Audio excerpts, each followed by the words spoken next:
Hello everybody and welcome to another edition of Domicile Diaries with Donny Lewis. And today we're going to talk about movement because let's face it, nothing ever really stops moving. Not from the tiniest particles when you look at electrons and things moving around, bouncing around, all the way to us or time or light or energy or anything you want to look at. Nothing ever stops. Everything is always in motion, moving, except at absolute zero. But let's not go crazy. Let's stick to the point, right? So in this idea of what is going on now and this idea of movement, which I have had a lot of, let's say, trouble wrapping my head around because I miss traveling. I really, really do.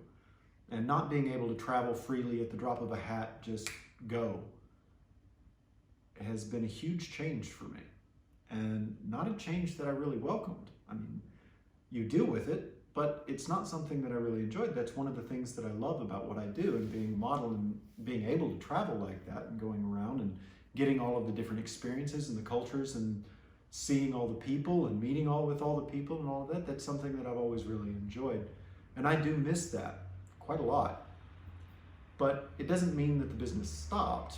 Doesn't mean that everything stopped. You still have virtual shootings and things like this going on. So we've just progressed, we've moved in a different direction. And that's one way that you can look at movement, right?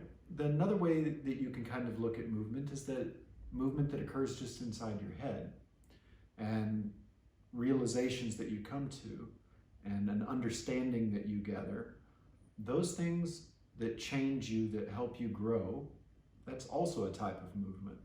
And that happens without you physically going anywhere or doing anything. It's only for you. It's only in your head, but it's still movement.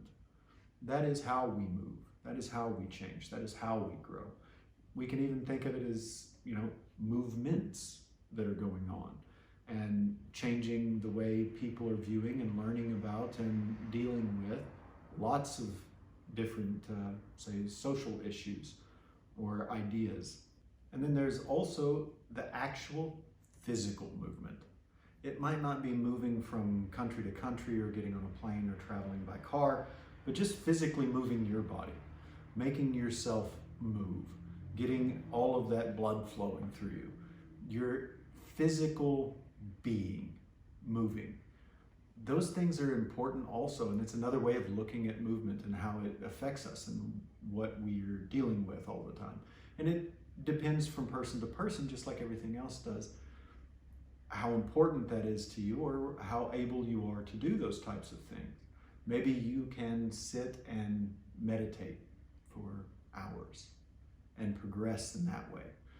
Or maybe you're somebody that goes and can run for hours and progress yourself and move yourself that way.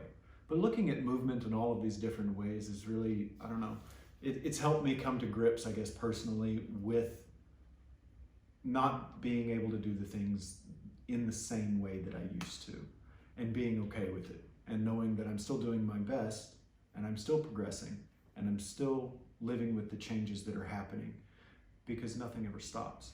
Not really. Not in a lockdown, not in a quarantine, not in anything. It never really stops. We're always moving. And it's our job to A, recognize it, and B, try to direct it in the best way that we can.